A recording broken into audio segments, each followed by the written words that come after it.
BlogTalk Radio. It's Monday night, 9 p.m. Eastern, on the BlogTalk Radio Network.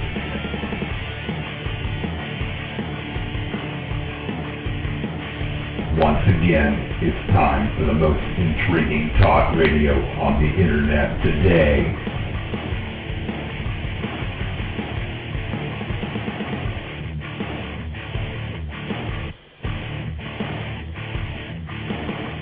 This is Sasquatch Radio. Breaking news and information from around the world.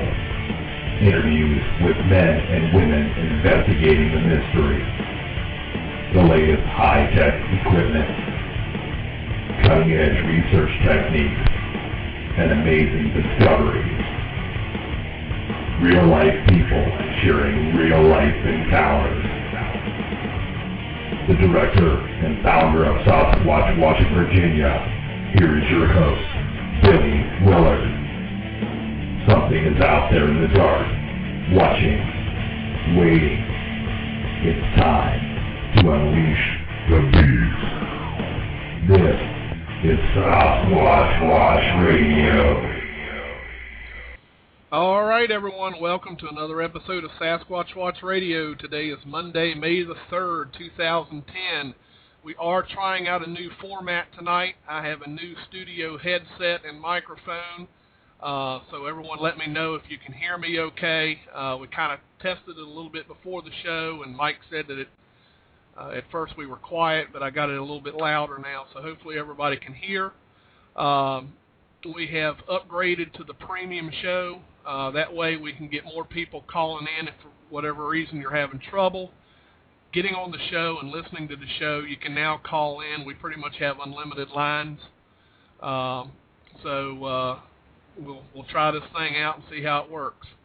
Okay, thank you, Henry. Appreciate it. And anyway, I'm your host, Billy Willard, and welcome my co-host, Mr. Mike Killen. How you doing tonight, Mike? Hey, Billy. I'm just fine. How about yourself? Doing just fine. Got a little bit of rain and some rain and storms out here today, but we kind of needed it actually. But yeah, we had pretty much the same here.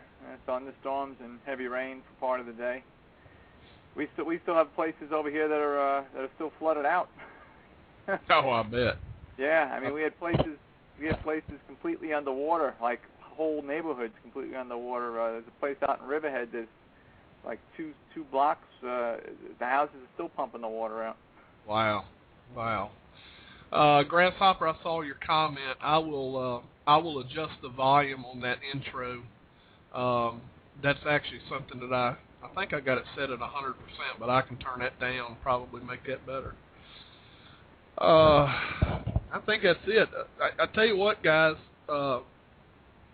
I don't know if anybody tuned in last week to the post-expedition show, but I tell you, I'm sure you could tell by everybody's comments last week that everybody had a good time out there. I mean, it was just great. And we're hoping to do that again probably next year sometime. And I tell you what, Mike, did you have a good time? Oh, yeah. Yeah, in fact, you know, the only, okay, I was going to say the only complaint, but I think there's only 3 complaints I could say that about the expedition that wasn't maybe the best. The first was that I wasn't able to be there for the whole thing. You know, I only got the last couple of days, so that's kind of a bummer when a lot of the people there were there for pretty much the whole week or most of it. Second thing was when I found out it was Alan walking around down there with no headlight, no flashlight, and he just about got himself gang tackled by John and I because we were full speed down the hill there, and he's lucky we didn't get assaulted by John and I because we thought it was the real deal with no lights down there. That was right where the eye shine had been seen. Something stepped in front of my light. And the third thing, the whole whole expedition was great, and the people were great, and everybody got along and all. But it could have been just that much better maybe if Bruce hadn't have made it down there. But Yeah, he's listening to the show, so he's going to make some comments now. I know. I'm just teasing him. In fact, I have to say this. That was just a poke at Bruce, a cheap shot in the ribs. But I have to say, much to my surprise, and probably more so than I would have liked to admit, I actually enjoyed Bruce's company. I have to say, and he was a most gracious host at lunch, as you know, at the Cracker Barrel. He treated all of us to lunch, and that was a really nice thing for him to do. And he knows we love him, and that's why we pick on him. That's right. Yeah. I do have to say Bruce is he's a real gentleman, and he is definitely an asset, I think, to any group. So yeah. There you go, Bruce. Kudos to you, buddy. Yeah, he definitely is a good guy, and I kid around a lot with him. I tease him, but it was a pleasure to spend time with him as well as with everybody else. And like I said, great time with everybody there, and the fact that he was generous enough to pick up the tab on lunch, that was above and beyond. So that just goes to show you his type of personality there. That's right. Well, anyway, we have a nice special guest with us tonight. As everyone knows, here coming up in just a couple short weeks. I tell you what, folks, the time is flying. Here in a couple weeks, I'm sure everyone's getting ready to enjoy going to the Ohio Bigfoot Conference. It's being held up in Ohio. Of course, as we know, Don Keating has been doing that for quite a while. Longest running, as far as I know. Is that correct, Don? Probably, yeah. It's been going on a long while, so everybody welcome Don Keating to the show. Welcome, Don. Hi, thanks. I tell you, you've had a lot of success with the conference. You've had some great guests over the years, and I think you probably go over in your mind trying to figure out if you can actually out-top any of the others, and then I think you kind of do it every year. I mean, to get Bob Gimlin, to come out to the conference is just a rare thing. I mean, the man doesn't travel to the East Coast. Well, not to sound skeptical, but the conference isn't here yet. So. I think he'll be there. He'll be there. I know that Tom Yamarone is coming out too, and he'll probably be coming with Tom, I'm sure. I met those guys in Washington. I love both of them. They're great guys. But I'm looking forward to it. Oh, it's going to be a good time, I think, and I think the meet and greet is going to be great too. Friday night, but yeah, go ahead and just kind of give everybody a rundown. They've been listening to it because I've been talking about it for 2 months, Mike. Oh yeah. We mention it every time we start the shows, but yeah, we're doing a one long infomercial pretty much, trying to get the word out, and it's a worthy conference to come to, so the folks that have never been there before, we just want to get as much information out to as many people as possible, let them know that it's going on, and maybe they should check it out if they've never been there. Yeah, I highly recommend, especially anyone who's been, who's always been reluctant to go to a Bigfoot conference. I mean, this is definitely the one to go to. I mean, it's the lodge is just a beautiful place. Of course, I shouldn't say that too loud because if you haven't reserved a room yet, it's too late. But you never know. Keep trying or get on the wait list. Sometimes there's last-minute cancellations. But I tell you, the lodge is beautiful. The whole area is beautiful. When you drive down the road to get to the lodge, you wonder if you're ever going to get to the lodge. I mean, this place is, for a park, it's pretty large and very remote areas out there. It's just beautiful. Don, go ahead and tell everybody a little bit about the lineup that you got in store and all that. On Friday evening from 6 p.m. until whenever we have the meet and greet in the lodge. And Saturday from 4 to 10 p.m. we have the conference in the main ballroom. and Sunday is open for several possibilities at this point in time. All right. Now, I've always wanted to ask you this, Don. What made you start doing a conference all those years ago? In 1988, we thought it would be a good idea to try and bring as many researchers or investigators from Ohio and surrounding states, adjoining states, together in one venue to see if we could make notes, make comparisons, to see if there was any type of correlation between the average height, the colors, the average size of footprints that were being discovered, and so on. And with less than 2 weeks left, all the speakers they had to cancel for one reason or the other, so I was able to get a couple of other speakers to fill in for them. And we had three really good speakers that were there, and it's been going on every year since then. All right. Well, I can tell you, I've been I've lost count. I think I've been to the last 3 or 4, and I've enjoyed every one of them. I enjoy even the drive down there. I mean, I just love that whole area. But a lot of people don't know. I mean, when you go through parts of Maryland, there's a lot of wilderness areas that you drive through in Maryland, and you just don't think of Maryland like that. But I was talking to a few people at the expedition when they came through there. They were surprised too with how much wilderness there is just between here and there.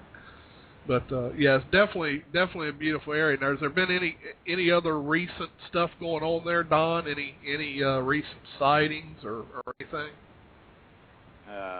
I would say the most recent information has come out of the area near the park, close to the park, but not within the confines of Salt Fork property, would be a series of footprints that were quite large in about 1.5 feet of snow.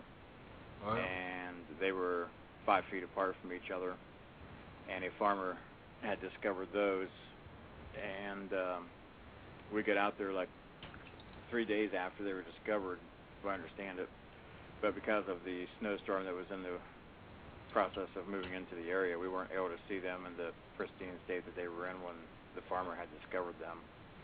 So I would say that's probably the most recent thing that I know of that holds any credibility to it. Well, Don, you know, Bruce just asked me if I asked Bill Green standard question. I'm going to have to take care of him up in Ohio. He's trying to. I don't know if Bruce is coming to the conference in Ohio this year. I haven't heard anything from him or about it.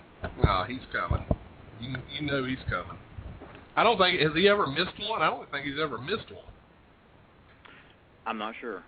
I don't think so. He'll be there. I know he'll be there. It just, I mean, even if it's just to irritate me, he'll be there. 2 things Bruce never misses is an Ohio conference and any excuse to get out to an all-you-can-eat restaurant. Or chocolate pie.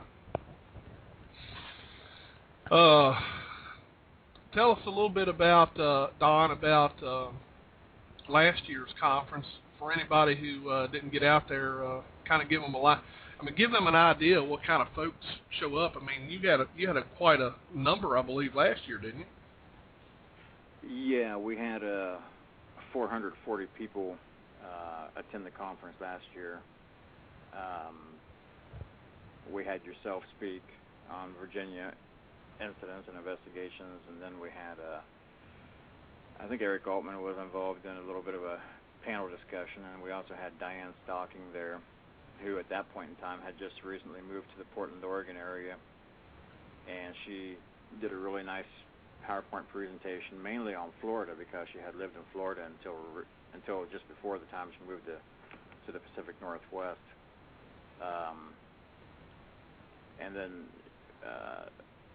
John Cartwright was up in front of the crowd and gave a little synopsis, summary on his encounter that he had a few years before that, and it turned out to be a pretty decent event as far as speakers and attendance are concerned. Yeah, I enjoyed it. I really did. And Mike, do you have any questions in there before I go on? We basically just have Bill Green. Okay. That's the only one that I saw that looks like an official question. I mean, I see people asking each other certain things, but they're all in lowercase letters, so I'm assuming that's just, chat conversations. Okay. To each other. But this is from Bill Green, yeah. We have pretty much his standard question. Bill would like to know if you, I, or Don are all investigating any new sighting locations. And we'll let the guests start. Are you researching anything new there, Don? No, I think I just covered that about 5 minutes ago.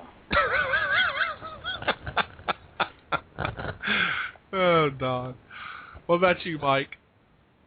No, actually, no. The last thing that I had gotten was actually an older report from, was forwarded to me from Eric Altman, and we handed that to some of our guys that are in upstate New York, because it was a report upstate New York. So I don't know if they've gotten a chance to get out there and check it out yet, but that was like about 6 weeks ago now.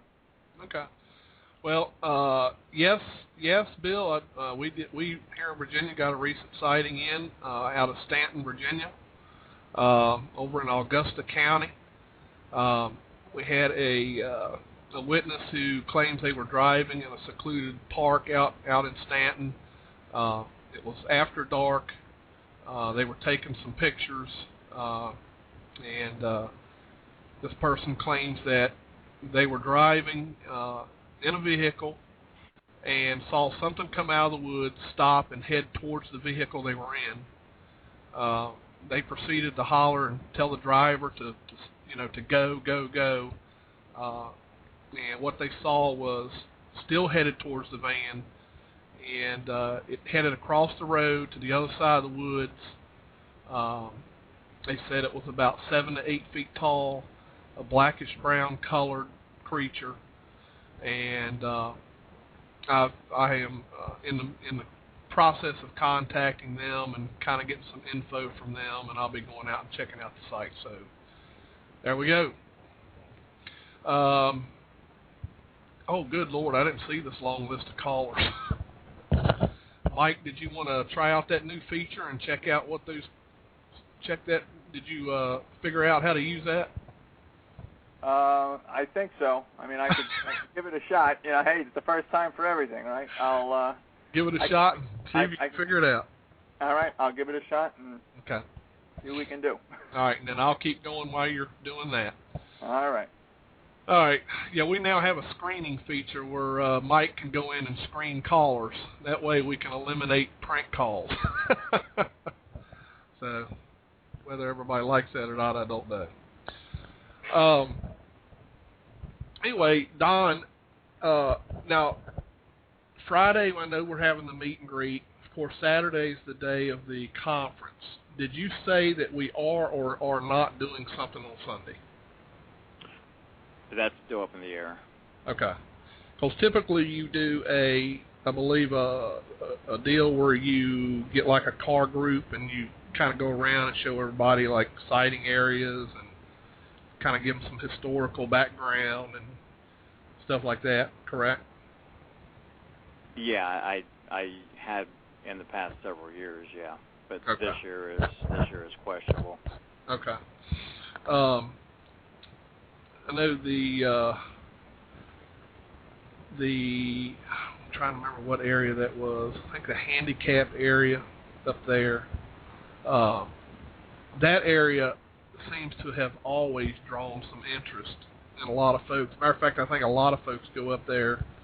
Has there been anything recent, within the past few months going on up around that handicap area? No.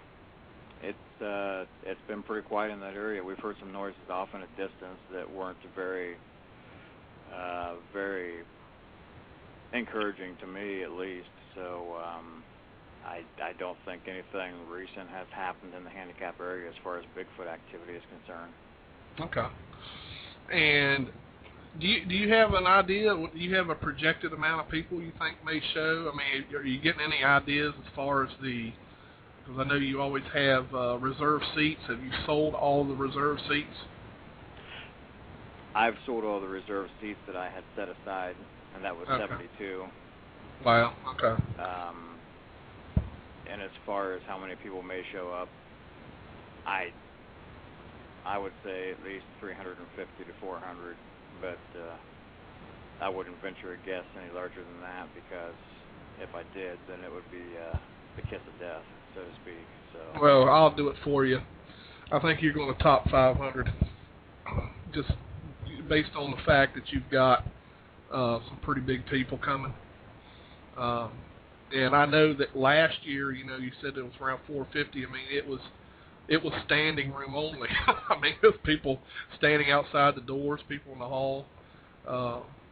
So I tell you, I really think you're going to outdo it this year. I really do. That's possible, yeah. Because I know the word has really gotten out there. So, Mike, are you still screening calls in there, Mike? I think Mike's still screening calls. Wait till he comes back. All right. I have to have Mike check for questions, because I can't watch his chat room. The thing goes way too fast. Of course, they're all in there just joking around. How about trying to remember Scott. I know Scott has. If anybody doesn't know Scott Oval's the fellow who's been pretty successful of recording some good audio recordings of vocalization things. Has gotten anything recently or anything where? As far as I know, he may have picked up a interesting sound or two within the past couple of weeks out there near his property. But as far as sightings or track discoveries in that vicinity, I don't know of any, and I don't think he does either. Okay. All right. Got one here. All right, let me take this caller. This caller has a question about the Ohio Conference. Caller from the 26 area code. You're on the air. Oh, Billy. Hey. This is Gary. How are you? I'm doing good, Gary. How about you? I'm surviving. Well, I'm surviving down here in the mountains of Southwest Virginia. I'm sure you are. Gary, this is Don Keating we got on tonight. Don, I'd like to introduce you to Gary Kendrick. He's one of our members of Sasquatch Watcher Virginia. He was on the expedition with us. Are you going to make it? Can you make it to a conference, Gary? Actually, I don't think I'm going to be able to make it to the conference because, I've got a lot of things going on with my boys and stuff. Yeah. With school and everything. But I actually had one real good question about the conference that I wanted to ask.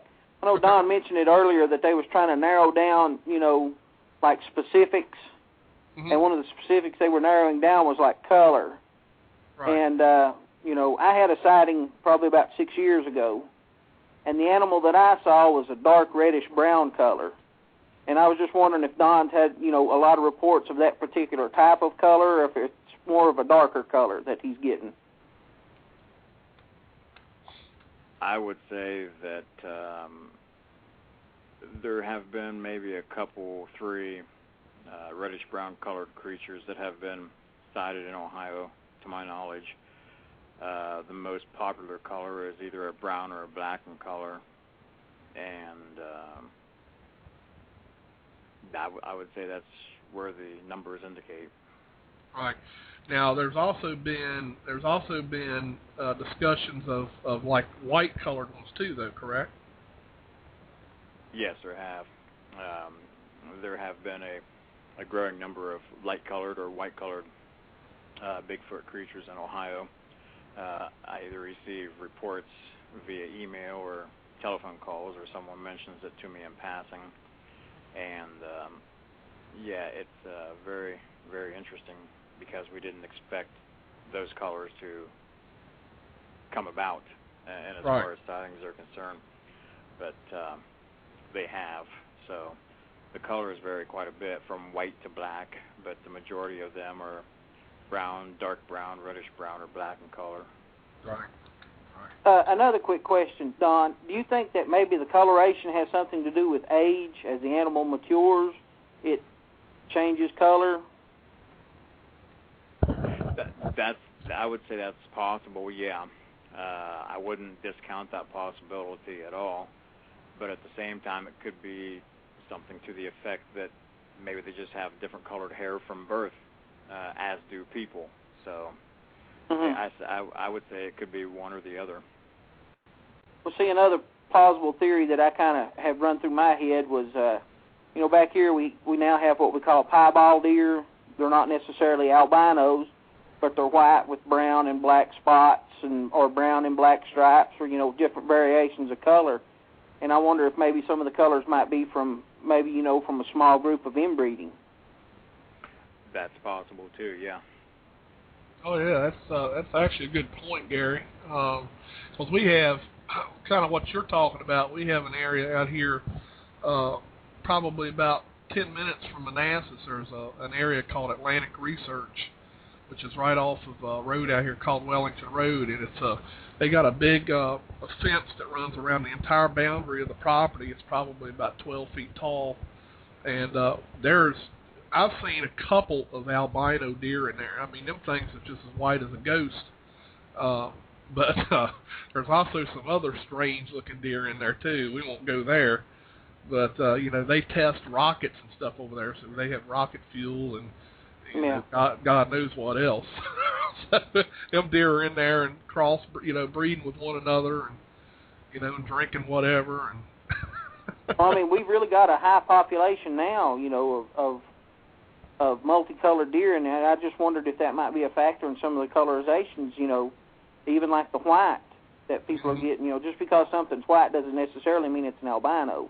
Right. Yeah. Very conceivable. Yep. Very true. Yeah.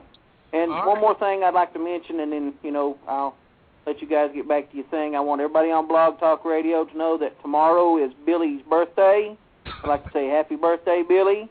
I wish you many, many more, and I hope you enjoy yourself. Thank you, Gary. Appreciate that. Now, do you want to be muted out to listen to the show, or? Yeah, that'll be fine, but I'm actually going to have to go. I've got youngins to wrangle right now at the present moment. Okay. Thanks for calling in, Gary. Well, y'all take care, Don. It was great talking to you. I hope you have a lot of luck with your conference. I'm actually a little jealous. I wish I could come because, Bob Gimlin is my hero. Well, thanks. It was good talking to you. Thank you. Y'all have a good evening. All right. Thanks, Gary. All right. Bye-bye. All right, and then looks like we have another caller that has some questions about footprints that a farmer found in water. Skype caller, you're on the air. Hello, Skype caller, you're on the air. Oh, maybe not. Mike, are you still there? Mike, we might have lost Mike Killen. I think he might still be screening some calls. Let me try this Skype caller one more time. Skype caller, you on the air? Oh, hey, what's up, everybody? It's Elusive One. Hey, what's up? No, hold on. I did have a question for Don. Mike just got done screening my call. That's pretty cool.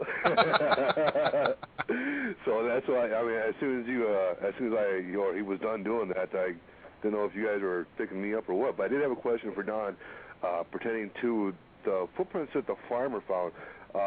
Don, you did say that they were outside of Salt Fork. About how many miles away, or was it just like right outside of there? I didn't say how many miles away. I said that the footprints were discovered on property adjoining Salt Fork State Park, but they were not technically speaking on Salt Fork State Park property. All right. And so was it relatively close to Salt Fork itself? I'd rather not say. Okay. Could I ask you if the footprints were going in the direction of Salt Fork? They were running parallel with the park. Okay. All right. Well, thank you, Don, for answering my questions, and good show, Willard, and that's all I had. All right. Well, I assume you just want to go on mute? That'd be great. All right. All right. And Mike, are you back with me yet?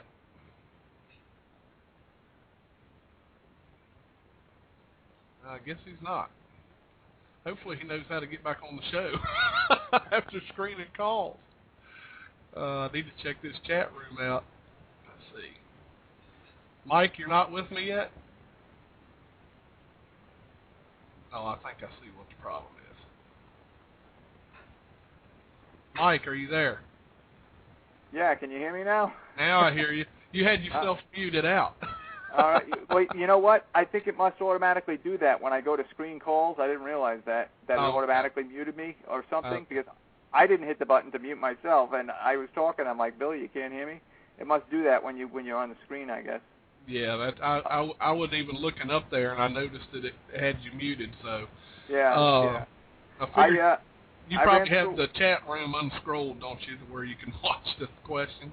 Yeah, actually, I've been tied up with the screening for the last 7 or 8 minutes. I went through all the lines and talked to everybody, see if anybody else had any questions. Pretty much everybody else except Abe there is just listening. So, but I talked with everybody just to be sure. And yeah, I was watching the little caller info buttons. I know they're yellow. I know that means that somebody needs to ask a question. So. Yeah, when you type the little message about what the question is, it lights up yellow. If you put your pointer there, it tells you what the question is, which is pretty cool. Because you get to see what the question is before you even pick the phone up. Yep, that's great. That's great. Yeah. All right, well, I'll let you get to work on them questions then. Yeah, I may have missed a question or two in chat. I'm scrolling back up now to get them, and honestly, I just lost a question. I was copying the question from chat. I copy and I paste it into Word, and for some reason, if the chat moves at all while you're trying to do that copy and then paste, it actually cuts the question off, like the question just disappears. Uh-oh. So I think it was Andy. He had a question, something about the lodge, but Andy, I'm sorry, the question just disappeared on me. I was trying to cut it out and the screen moved, so if you want to type that question again, I'll get it the second time around. Yep. All right. Go for it, Mike. All right. Let's see. We had a question from John in Tennessee, John TN. He wants to know, will vendor tables be set up before the 4 p.m. start time of the conference? Yes, the vendors tables will be set up before the 4 p.m. starting time. Of course, it all is contingent on each individual, how soon they want to get there to set up their material. But they will be hopefully setting them up as early as 12 or 1 o'clock, and the doors to the conference room will open between 1:30 and 2 sometime for the general public to start to filter in. All right. Cool deal. Okay. Let's see, then we had another one here from, well, not really a question, a humorous comment from our friend Bruce. Uh-oh. He typed it in big letters, so he wants me to read it, though. He says, Gary can't make it to the conference because his Jeep is still stuck in the bog. Gary, he probably knew that question would come out after Gary had to leave. Yeah, well, he's playing it safe. He's waiting until Gary left to ask it. That's right. That's right. Yeah. All right. Any more in there, Mike? I'm still scrolling down to the bottom here, but if I see another one, I will cut it and save it, and I'll let you. Wait, here's another one from Bill Green. Bill Green says, question, Billy. He says, happy birthday, keep on squatching. When are you going to Kentucky? That's a good question. We haven't discussed that yet. I don't know if we still got to do some planning. I don't know if we're going to do that trip this year or not. I do want to go back, though, because it's definitely a promising area. So I won't know until probably a few more months, Bill. All right. Is that all of them? Let's see. And we got to go down here. It says, well, it's not in caps, but I assume Bruce was saying in chat, how do the tracks run parallel with the park? Well, that's very simple to answer. if you were to take a look at a map of the park, contingent on where the footprints were located and what direction they were running in, if they were running parallel with the property line at that point in location on the topographical map with the map of the Salt Fork State Park boundary, there you have it. There you go, Bruce. Let's see, what's that saying? Hey, Bruce, here's your sign.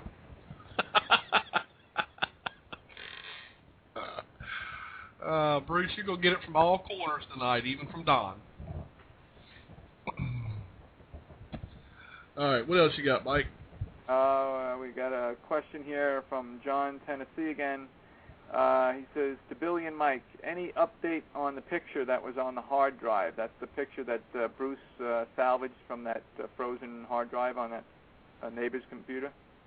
I haven't heard anything. I don't know if Bruce has looked at that any further. I know that when we looked at it, it appears to be, it's obviously not a bipedal Bigfoot creature.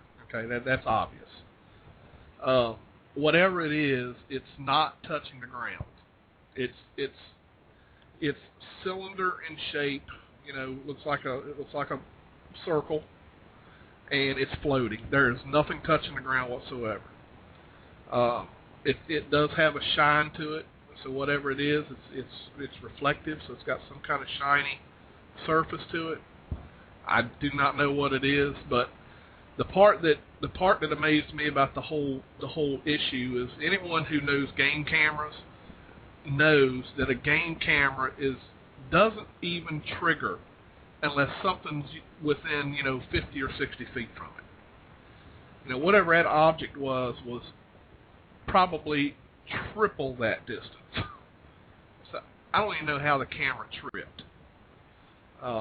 So I don't know. Unless Bruce wants to call in, if he's looked at it any further, I don't know. But again, the problem is when you zoom it in, the game camera was only a 2 megapixel, and when you zoom it in, it distorts it so bad. The further you bring it in, the worse it gets. So you can't tell what you've got. So. But anyway, what else, Mike? Let's see. We had. Okay. Nancy wants to know why does Bruce ask dumb questions? I don't know that we know the answer to that. I don't know, Don. Do you know the answer to that question? I don't even want to venture a guess. Don don't even want to comment. Yeah, Don's staying away from that one. Come on, Don. We got to pick on him. And Grasshopper wants to know. He says, Don, are you thinking of a Bigfoot hunt while everybody is there? No. All right. Then we have, thanks, Andy. This is the question that he typed in before, because I remember something about large and parking, and then it got cut off. So this is a question I lost before. Andy Drew says, question for Mr. Keating. As big as the large parking area is, did you have a lot of spillover parking into other areas last year? Honestly, I don't know if there was or not. I was basically confined to either the conference room or the areas adjoining the conference room. I was never really able to get outside and see what the parking lots looked like. I'm sure that some of the other parking areas had vehicles in them from people who were at the conference, and if they didn't, there will be this year if the numbers prove to come true. Yeah, I mean, it's. I do remember stepping out for a brief moment. I mean, the parking lot was full, but that place has parking even further. I mean, there's a bunch of parking spaces out there. So, yeah, I don't think nobody will have a problem because there's a parking lot there kind of in that lower area. I don't know if they've ever used that or not, but I don't know. You never know, Don. They might be parking out on the road. Get a good turnout. You never know. Yeah, could be. All right. Any other questions, Mike? Yeah, let me get it here. There was another question. Alley Cat wants to know if there's anything else new on the squatching video. I guess she's talking about the video, you know, of you, the documentary you're doing that when you shot at the expedition. I'm assuming that's what she's talking about. Oh yeah, I'm still working on putting that together. Actually, that's going to take a while because there's just a lot of things that I want to do. This is my experimentation on making a movie. So I want to try to make it the best I can. So I'm going to be doing a lot of experimentation. I figure for our very first production, I want to see if I can do a decent job. So that's going to take me a while. So it may take probably a month or two. It's not going to be ready in a week. Yeah, it'll take me some time. Yeah. All right, what else you got? Let me see. I'm scrolling to the very bottom here. I don't see any. There's a couple of folks in the chat just making comments back and forth in all caps. And folks, please try to only use caps if you have a question that you want us to ask on air, because then it gets confusing as to is that a question for the show or not. But okay, this is a question for the show. Another one from John, Tennessee. He says, will cameras be allowed inside the conference room? That's a sticky question. Cameras for taking photographs of the speakers and the exhibits and stuff, I have no problem with. At this point in time, there's only 3 people that really have requested permission to have video cameras inside the room and have been given permission to do so due to the reasoning. 2 of those are college students who are working on projects for college, and they had chose to do their project on the Bigfoot Conference. And the third, of course, is Jordan Warner, who's going to be videotaping the conference and all of the activities Friday night and Sunday afternoon, if there are any Sunday, for me.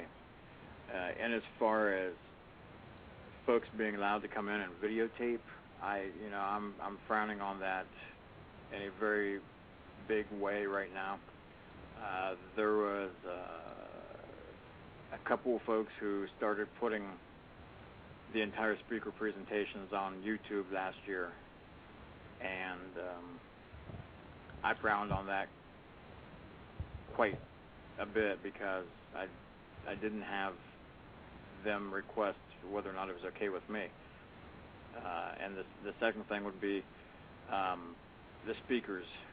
If those speakers don't want you to videotape, I would really appreciate it, as they would, if you would request their permission or request their wishes and don't videotape them. And I've got a very strong feeling that at least a couple of them will not want to be videotaped. So if they ask not to be taped, and I see people taping them anyway, then we'll go from there.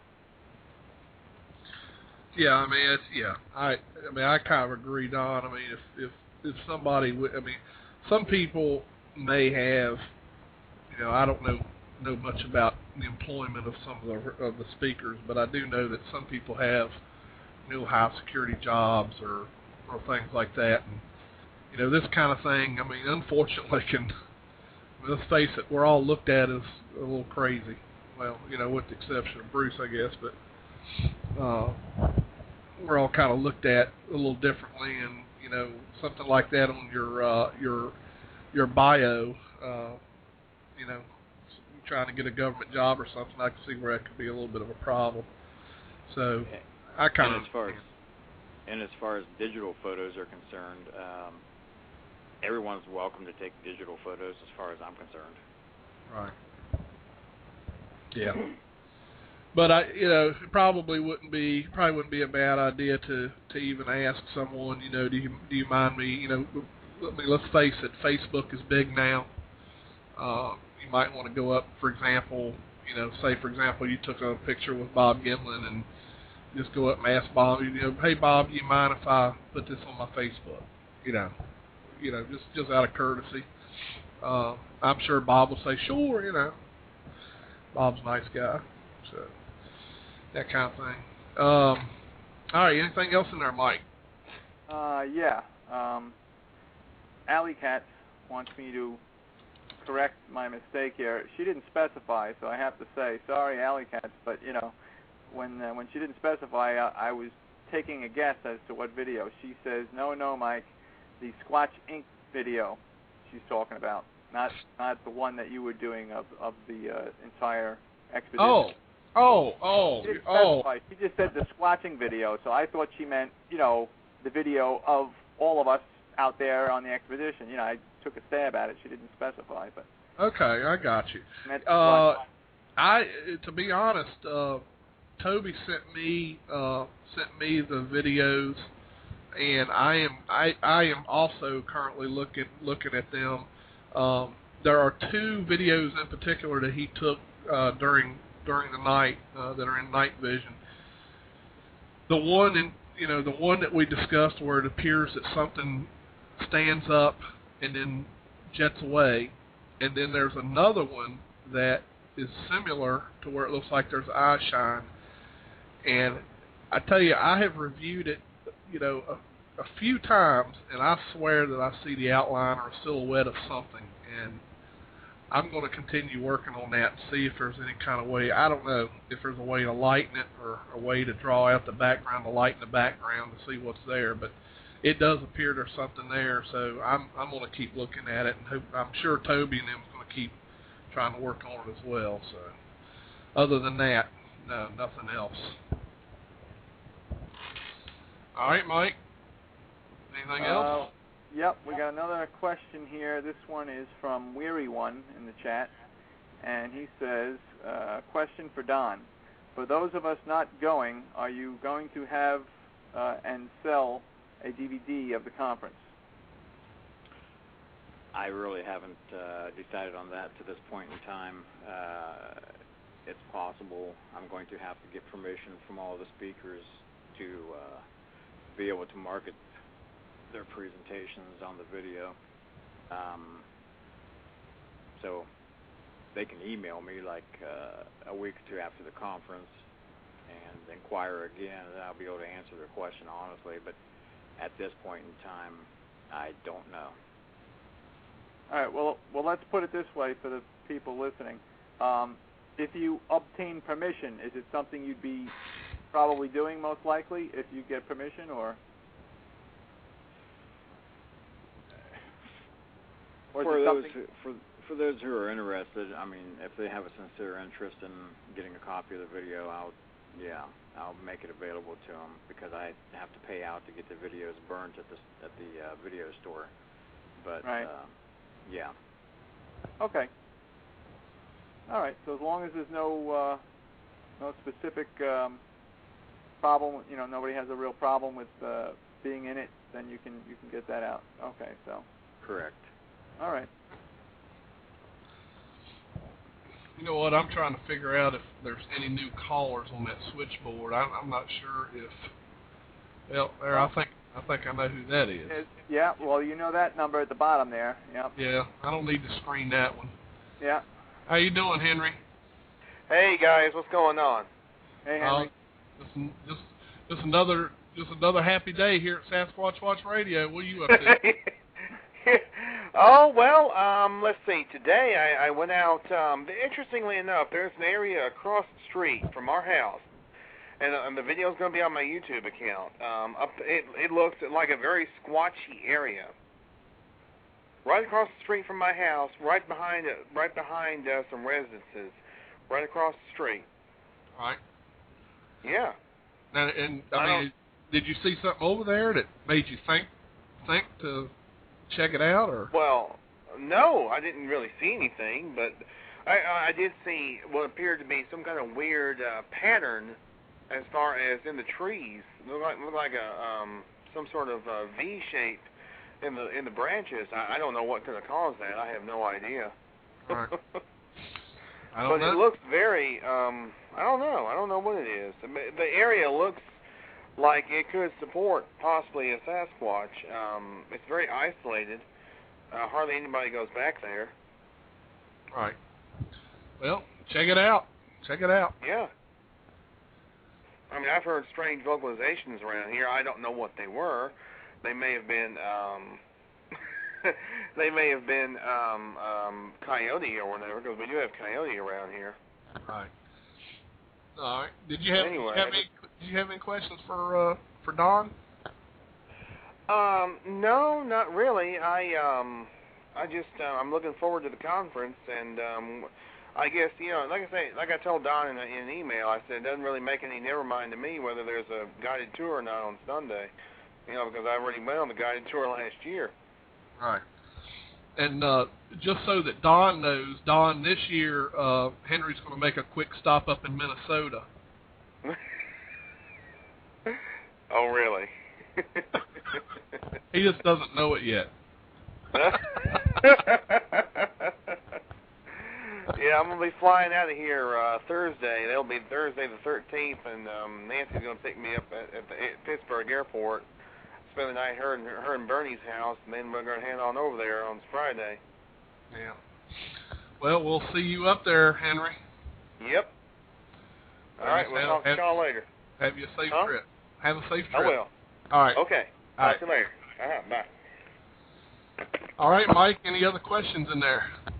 Well, it's not in caps, but I'm assuming this is meant for the air. We got a question here from Polypodium in chat talking about the the Squatch Inc. video, and the question says, how do we see this video? And again, it's not in caps, but I'm assuming that was, because it specifically mentions, it's talking about that video that we just mentioned. So I will probably, after we review it a little bit longer, we'll probably eventually put it out, probably on YouTube eventually.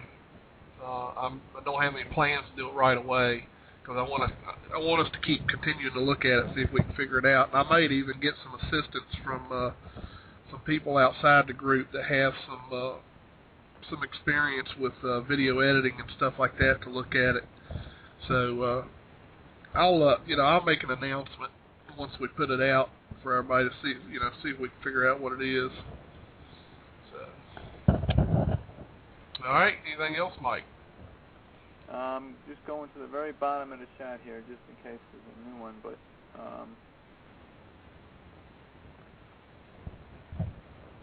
nope, don't see any right now. Okay. Don, did you have anything special that you wanted to mention about the conference or anything else? No. No? I think it's received a good bit of publicity and all that stuff to this point in time, and hopefully everybody will enjoy it and go home with some good photos and memories and things like that. But I just, if anybody else has any questions or whatever about it, they can ask me, here, or they can email it to me, or whatever the case may be. And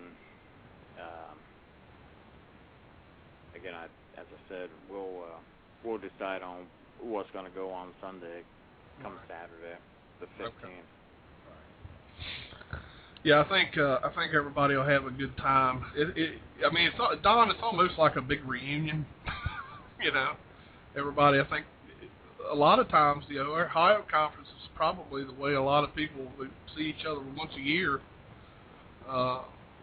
Just come together and just have a good time.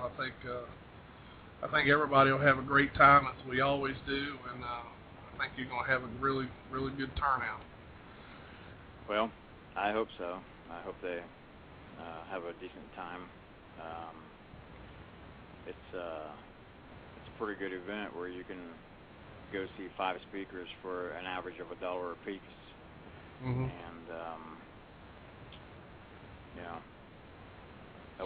hopefully it'll go over without a hitch. I'm sure it will. Mike, did you have anything else? Did I lose Mike? Oh, Mike, I'm sorry. Mike's screening calls. I didn't even notice. I need to look at the switchboard more often. It's going to take me a while to get used to this new switchboard. Let's see. While he's in there, I'll see if I see any questions in here. I might stop the scrolling though, if I can't keep up with it. Let's see. Spin Dave says, if you were to describe a Squatchy, what characteristics would you include? You making fun of Henry's Squatchy area or whatever. I don't know. That's a good question. I don't know the answer to that. Do you, Don? No, I don't. What's a Squatchy area? I guess any place with woods. I don't know. I really don't. Virginia Gina says, what is generally considered the most Squatchy area in the East Coast? Currently, Gina, it will be down in the south central portion of Virginia right now. Well, actually, kind of southwestern.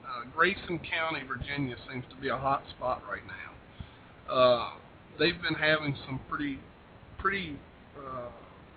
good sightings down there that's been coming in pretty much on a bi-weekly basis. So I don't know what's going on. Something stirred up down there. I don't know if they're doing some logging or what, but there seems to be a rash of sightings down there. Everybody at the sheriff's department are getting phone calls. The newspaper down there called the Declaration paper there in Grayson County, just going rampant with Bigfoot sightings. So something going on down that way. So right now, I would say the Squatchy area in Virginia would be down in Grayson County, Virginia. So let me see. Okay. All right, we have a caller. Oh, this is going to be right up your alley, Don. This is something that you are an expert in. So let me pull this person on. Area code 419 wants to know, what is the conference weather forecast? 419, you're on the air. Yeah, it's me, Billy. I just called him since Don's a budding meteorologist, to see what he thought about the forecast. Frankly, it's too far in advance to make a prediction. So the way the weather has gone here in Ohio for the weekends, during the past several weekends, I would say it's probably a pretty good bet that it's going to rain one of those 2 days, either Saturday or Sunday. But hopefully that pattern will break down by the time we get to next weekend and see what happens. But at this point in time, it's too far in advance to take a stab in the dark on the forecast for next weekend. Yeah, I noticed that last year when we was there at the meet and greet Friday night, it rained pretty hard. I was just wondering about that, see what you thought about that, and also wanted to get on here to say a happy birthday to you, Billy, you old man. Yeah, thank you. I don't know about the old man part, but thank you for the birthday. You're older than me. That's all that matters. Okay, all right. You got me there, I guess. Yeah. Well, thank you. You're gonna have to beat my son's ears for him, because you and him share the same birthday. So when we see him at the conference, you have to smack him around a bit. Yeah. All right. I'll take care of that. I'll send JC on him. JC, take care of my business for me. There you go. All right, Steve. I appreciate it. Thank you. Yep. I'll see you down at the conference. All right, man. Take it easy. I'll meet you out. All right. Are you back with us, Mike? I am, yeah. We had another two questions in the chat that I saw. Oh, okay. Go ahead. We had one from Spin Dave and one from John, Tennessee. So we'll take Spin Dave's. His was first.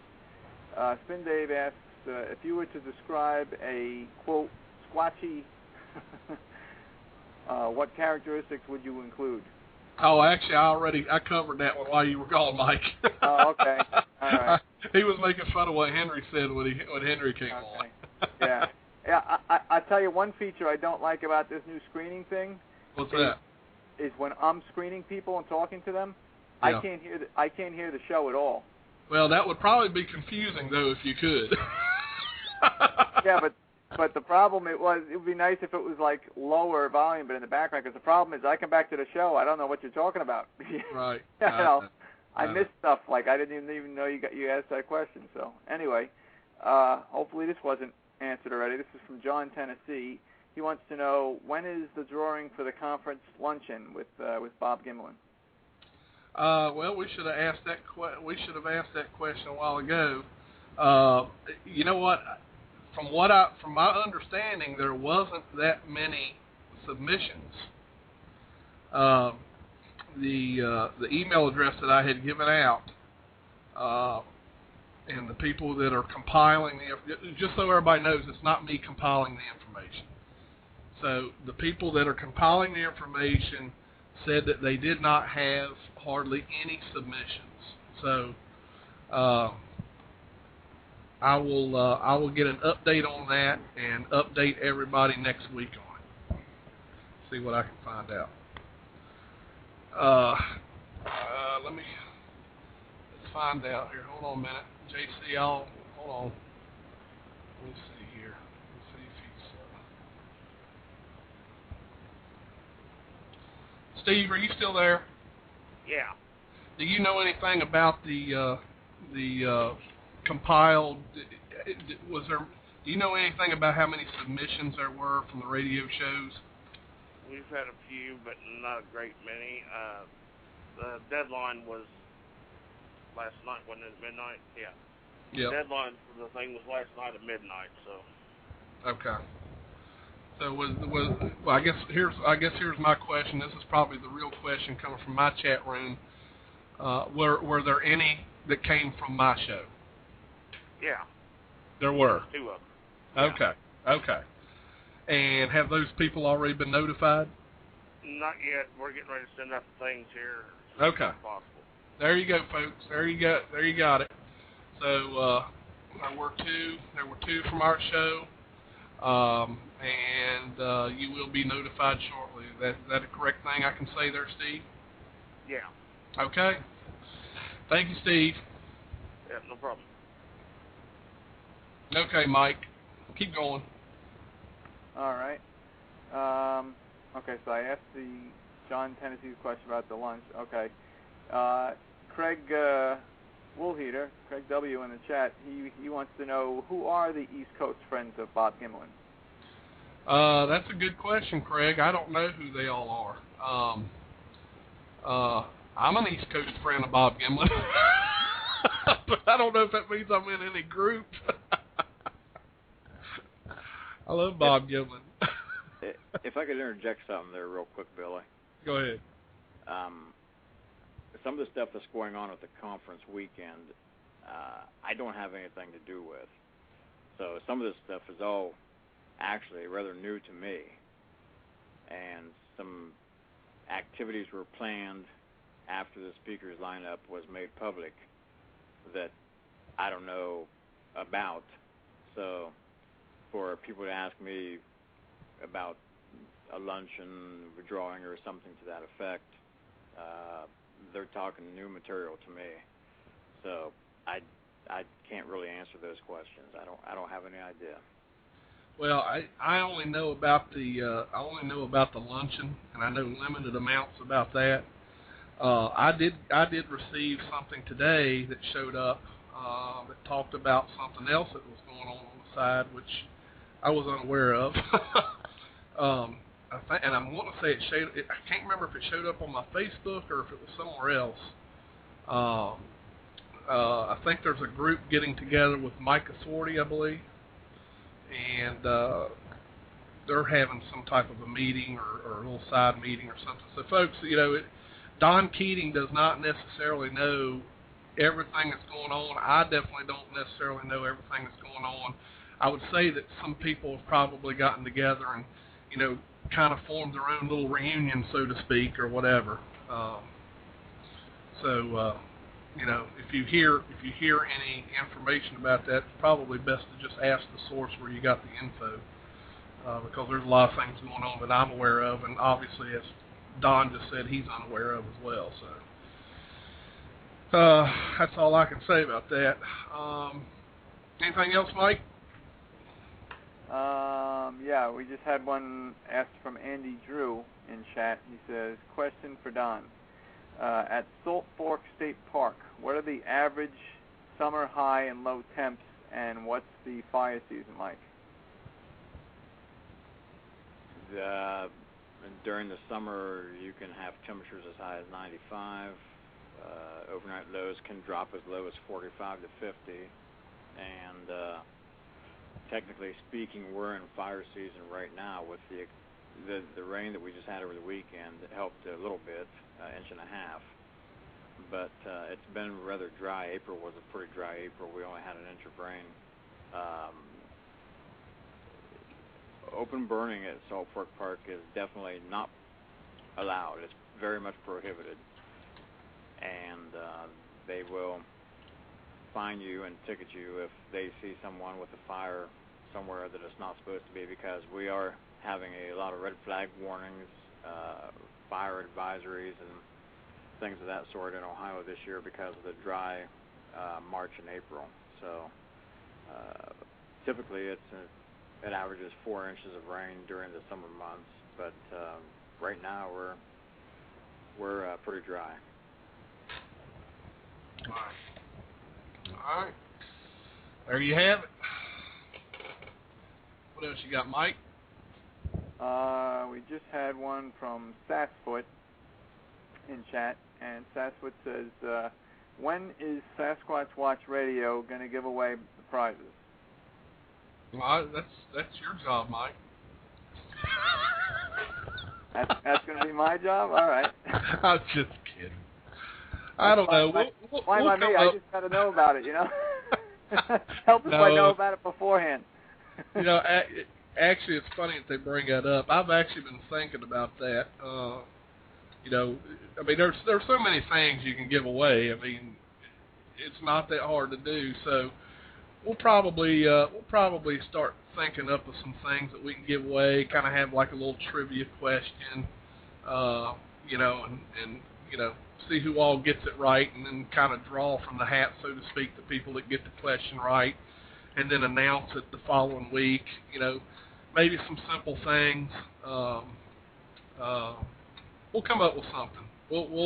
We will take that as a suggestion, and me and Mike can discuss it and see what we come up with. So, again, we want to listen to what you guys want, and you know, I'm willing to work with that. So we will work on that. And hello, Todd. Todd just logged in. Todd's a real good friend of mine up here in Notesville, Virginia, and he just typed in, so I just want to say hello to Todd. All right, what else you got in there, Mike? Oops, let me click back here. I was just going to check the switchboard. Let me click back to chat. Well, not a question, but I assume you already saw it because I saw your reply to Bruce about the mute button. Yeah. I assume you saw Bruce's crack about the earplugs. And he wonders why we pick on him. You know, he's always poking fun at the show. So, you know, we poke right back. We poke right back, Bruce. That's why. You know, you take a shot at us, we'll get you back. That's all right, because, you know, he keeps messing around. We're going to have the last laugh. Don probably knows this. Hey, Don, was you aware that that Bruce waited until the last second and didn't reserve a room? I wasn't aware of that. I think I sent out ample notice to everybody, and I think a lot of people thought I was BSing them for some reason or another. Yep. Now, if people have to drive all the way into Cambridge or elsewhere to sleep, and then drive back out to Salt Fork the next day for the events, okay. So, Bruce, you got enough room in your Ford there to lay the seat back, and you know, I might have an extra space for you in my room, but you you don't like the show, so I might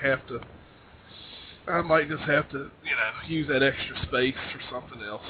Well, hey, Billy. Yeah. I think in all seriousness, if Bruce wants a room at the lodge, I can probably arrange to get him one for a rather inexpensive price. You heard that, didn't you, Bruce? You better be listening. Yeah, he better hope he doesn't have the radio show on mute right now.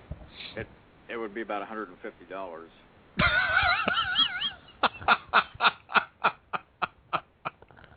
That's a deal. That's a deal for Bruce. You know, he's independently wealthy. Mm-hmm. He'd be doing. Yeah, that's right.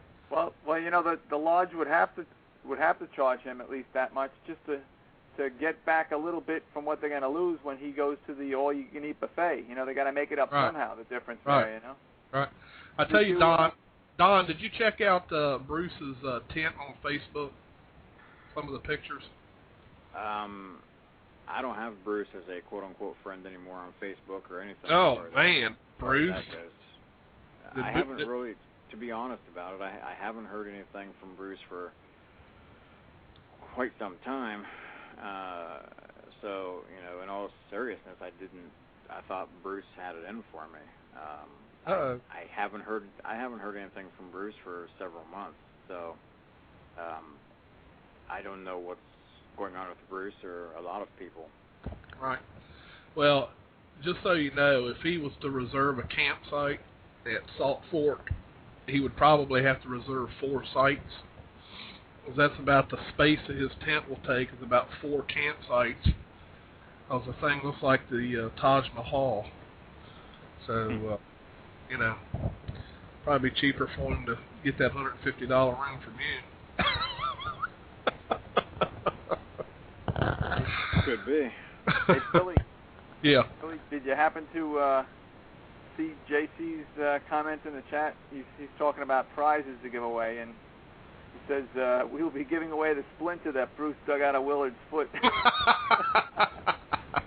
That's a piece of squatching memorabilia from the historic East Coast cooperative expedition, you know. So that's, trust me, that splinter was so small you couldn't even see it.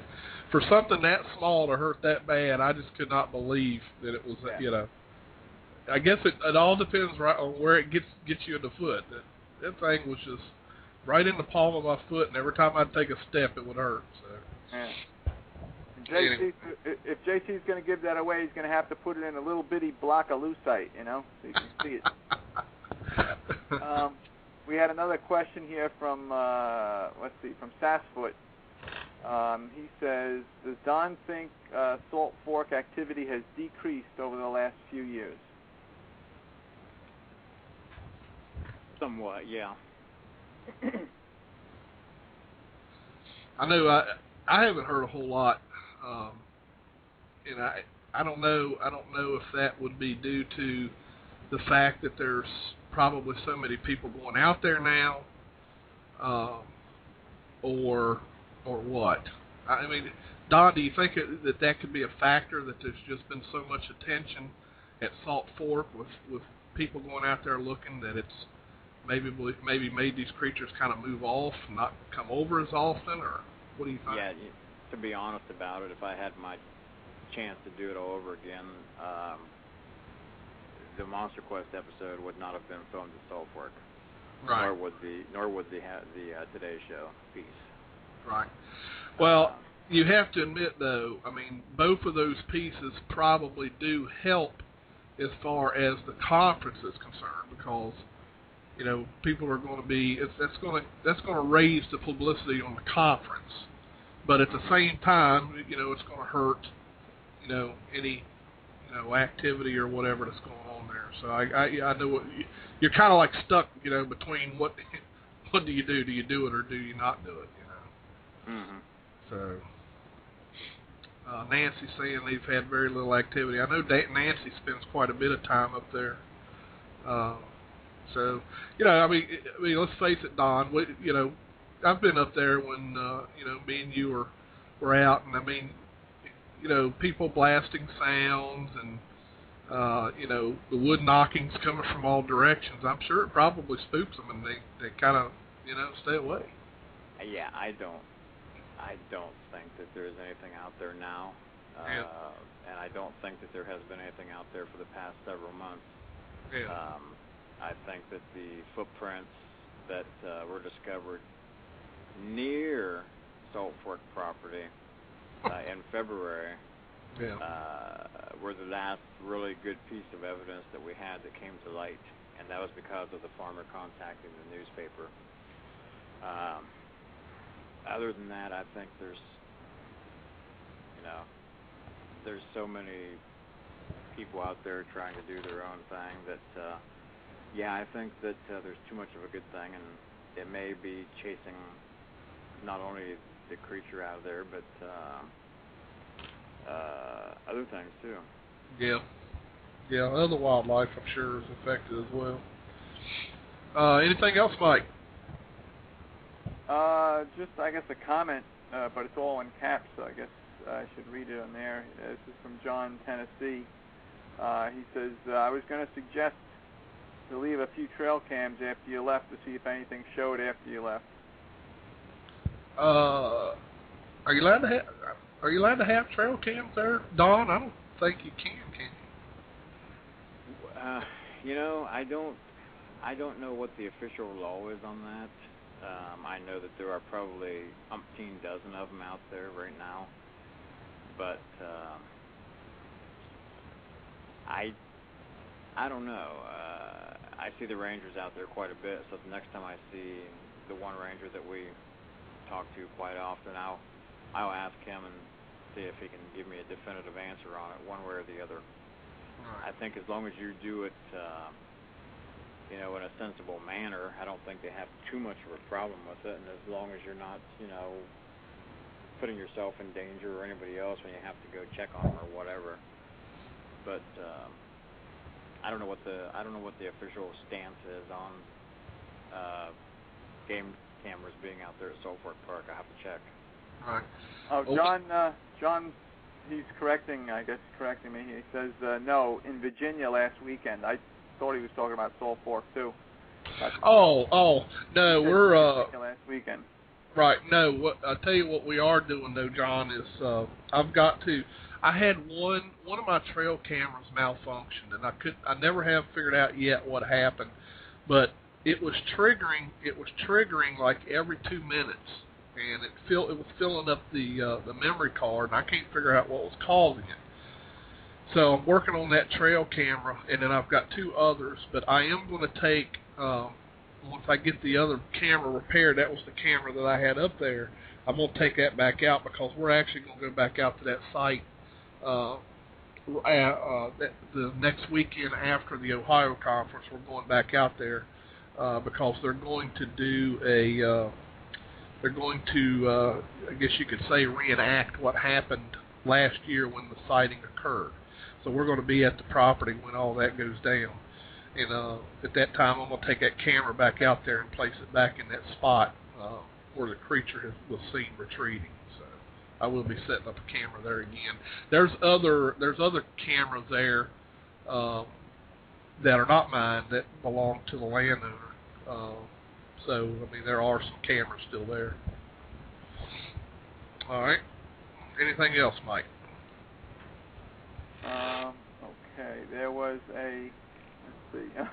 not a question, but a comment from our friend Bruce there. I guess this is directed towards Don. Bruce says he's leaving. He says, I'm leaving my camera parallel to the park. I'll tell you what.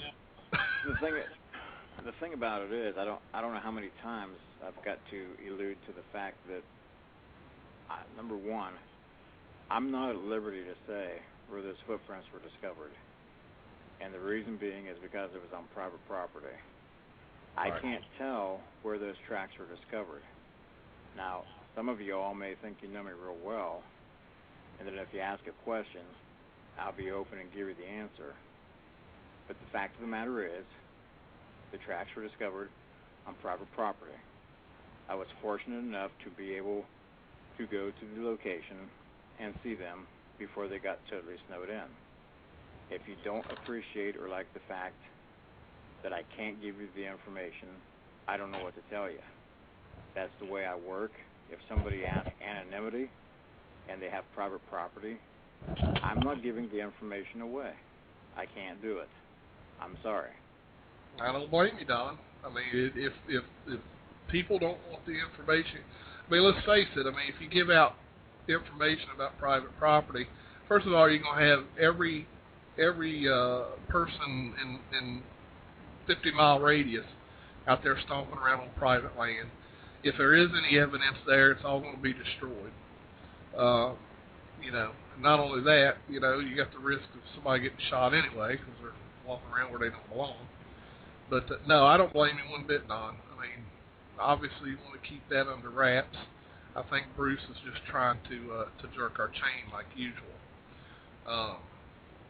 So if you don't mind, Don, if you want to help me out, we can tag team and we can beat the crap out of Bruce at the Ohio Conference, if that's okay.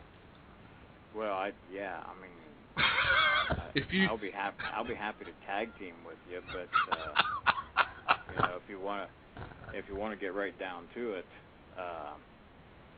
you know, if Bruce wants to be a jerk about things, he can just walk into the local Bob Evans in Cambridge and see his picture hanging on the wall. And furthermore, I've still got the photograph in my hard drive on my computer, and I have 400 friends on Facebook and 315 on MySpace. So there's 715 people that just may be interested in seeing Bruce eat spaghetti. No meat for Bruce. So I've only got one statement for Bruce. Be nice.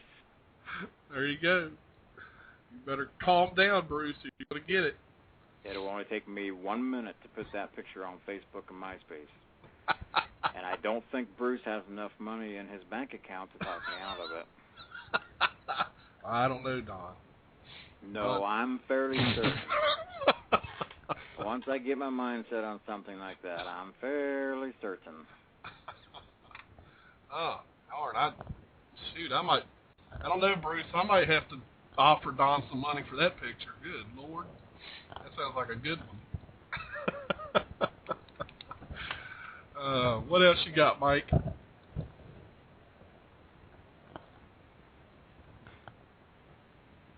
I lose Mike again? There you are. You there, Mike? Yep. Can you hear me now? Yeah, now I hear you. Okay. Yeah, I keep forgetting. Yeah, I'm not used to that. When I came back from the screen call thing, it must put me on mute. We have Bruce on the line. Speaking of Bruce, so Don can tell Bruce personally. He's on the Skype line, the 111 I put. All right. That was Abe earlier, but I guess Abe hung up, and now the 111 is Bruce. So. Okay, you're on, Bruce. Hey, Billy. Happy birthday, old man. Hey, hold on, Bruce. Hold on. Let me answer this question in the chat room before we get to him, because if I know Bruce, he's long-winded enough. We'll go to the end of the show. Okay.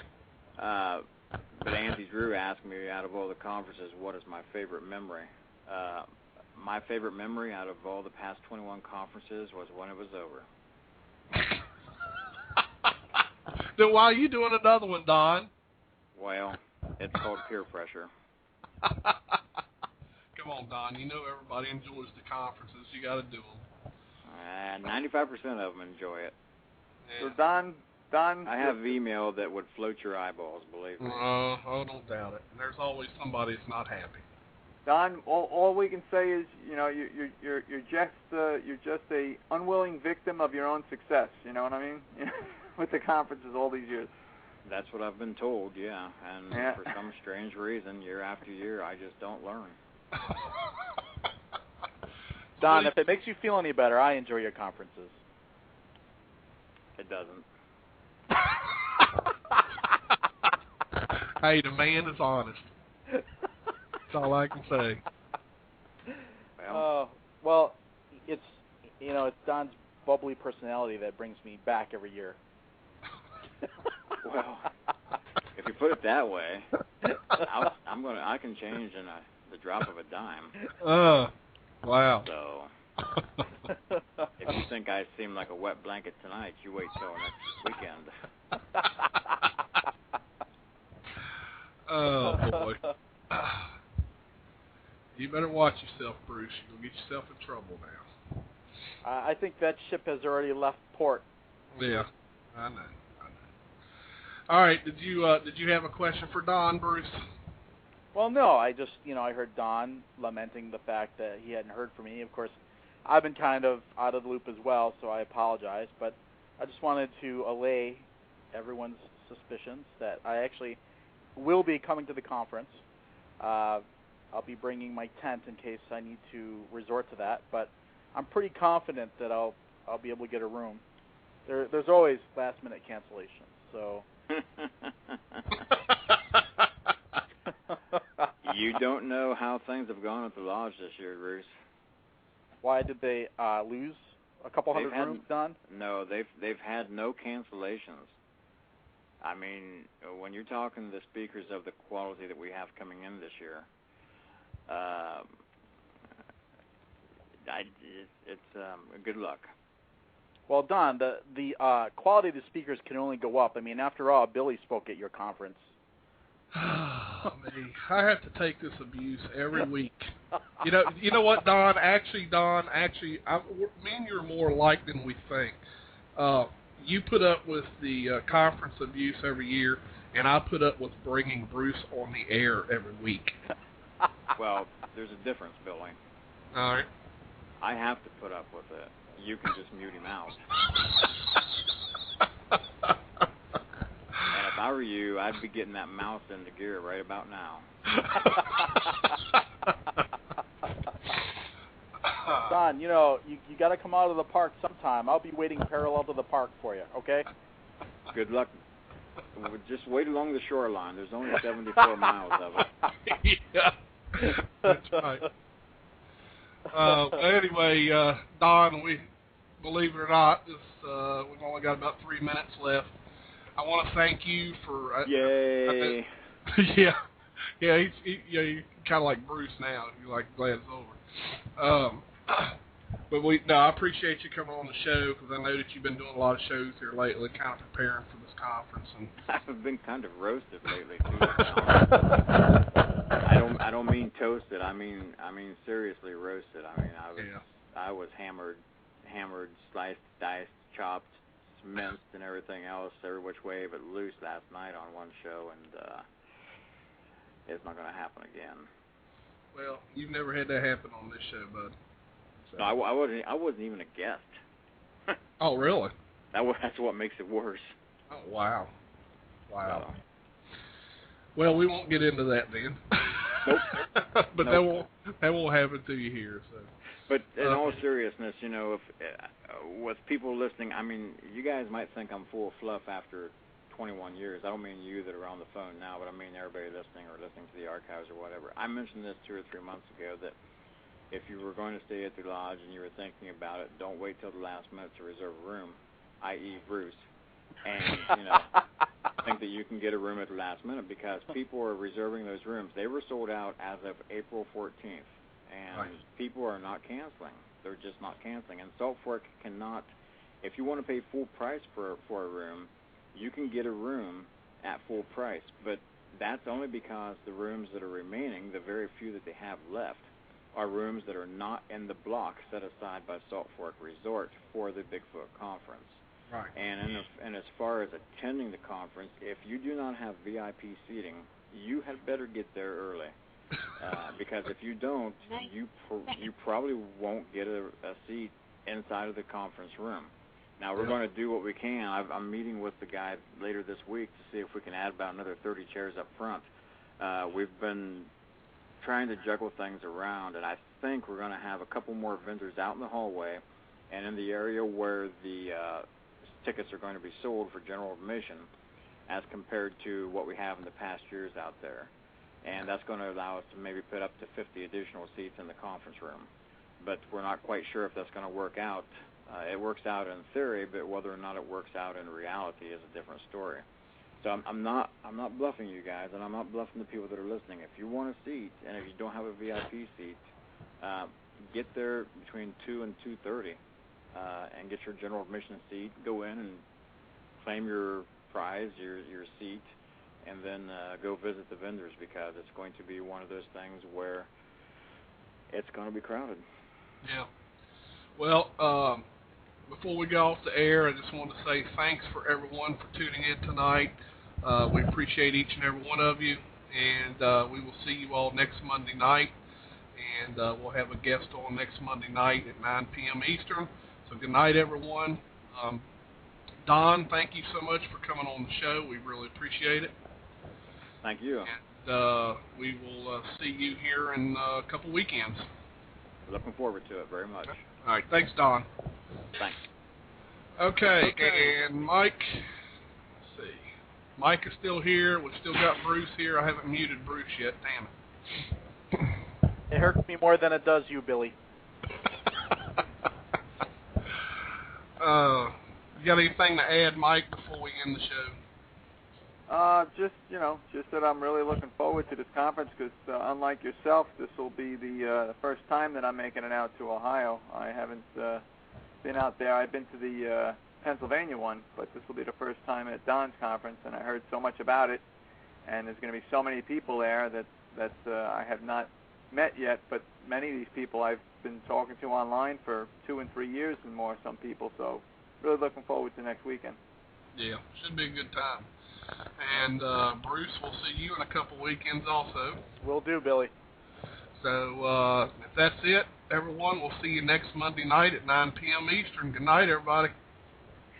Good night, guys. All right. Good night. A legend passed down through the generations. A myth to some, reality to others. Thousands claim to have encountered this creature from all around the world. Footprints discovered, unidentifiable hairs collected, unusual sounds recorded. Something is out there. Sasquatch Watch Radio. Monday nights, 9 p.m. Eastern, on the BlogTalk Radio Network, interviewing the men and women researching this phenomenon, the latest news and information, research techniques, and cutting-edge technology. True terrifying encounters, as told by those who have experienced them. Monday nights, 9 p.m. Eastern, on the BlogTalk Radio Network. Your host, Billy Willard of Sasquatch Watch of Virginia, brings you the most riveting discussions on the internet today. blogtalkradio.com/Sasquatch Watch Radio. Monday nights, 9 p.m. Eastern, Sasquatch Watch Radio.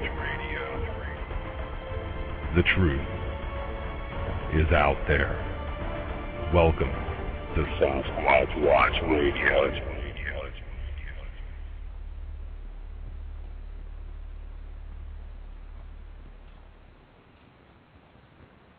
Hello, it is Ryan, and I was on a flight the other day playing one of my favorite social spin slot games on ChumbaCasino.com. I looked over at the person sitting next to me, and you know what they were doing? They were also playing Chumba Casino. Coincidence? I think not. Everybody's loving having fun with it. Chumba Casino is home to hundreds of casino-style games that you can play for free anytime, anywhere, even at 30,000 feet. So sign up now at ChumbaCasino.com to claim your free welcome bonus. That's ChumbaCasino.com and live the Chumba life. No purchase necessary. VGW. Void where prohibited by law. See terms and conditions. 18+.